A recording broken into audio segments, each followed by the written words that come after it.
La belle histoire, c'est la Banque Postale, en fait, qui vient de fêter ses 16 ans. Et l'histoire, en fait, continue, évidemment, avec les collaborateurs, avec les clients et les citoyens, pour continuer, en fait, à écrire cette histoire assez exceptionnelle, en fait, d'un grand groupe qui s'est créé en si peu de temps et qui a un impact dans la société très important, puisqu'elle est leader mondial en matière de RSE. Eh bien, c'est comme être un artisan boulanger. Quand on fait du très bon pain, évidemment, on se préoccupe d'avoir des bons ingrédients, de laisser reposer la pâte. Et en fait, in fine, quand on est directrice des talents, c'est ce à quoi on veille. Il y a évidemment une partie stratégique qui est totalement inhérente à la fonction, mais il y a aussi beaucoup d'artisanat et des choses qui peuvent se passer que l'on n'a pas anticipées. Et c'est exactement ce qu'on recherche en fait dans les talents et la façon en fait dont ils se mettent en musique, notamment à travers tous les travaux d'intelligence collective.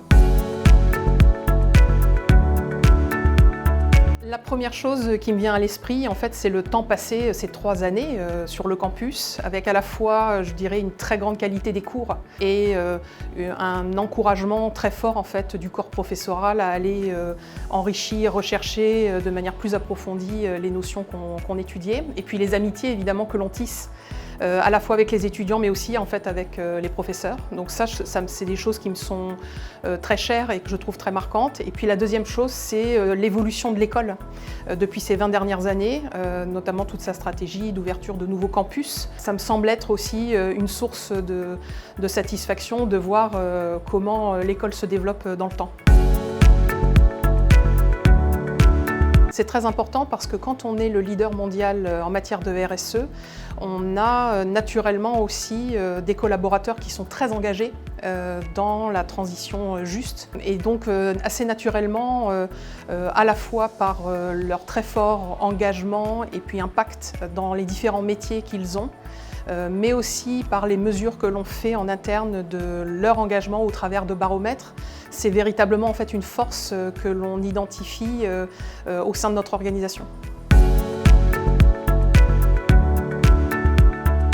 2 mots-clés, je pense, ouverture et humilité. L'ouverture parce que c'est essentiel pour intégrer un nouveau collectif et contribuer le plus possible à répondre en fait aux besoins des clients et des citoyens. Et puis la deuxième chose, l'humilité. Je suis très attachée en fait au concept de Shoshin, qui est un concept japonais qui parle du beginner's mind. C'est comment en fait tout le temps, tous les jours, on réapprend et on regarde les choses de manière différente, comme pour la première fois. Et du coup, c'est un conseil pour la première année, mais c'est aussi un conseil pour toute sa carrière.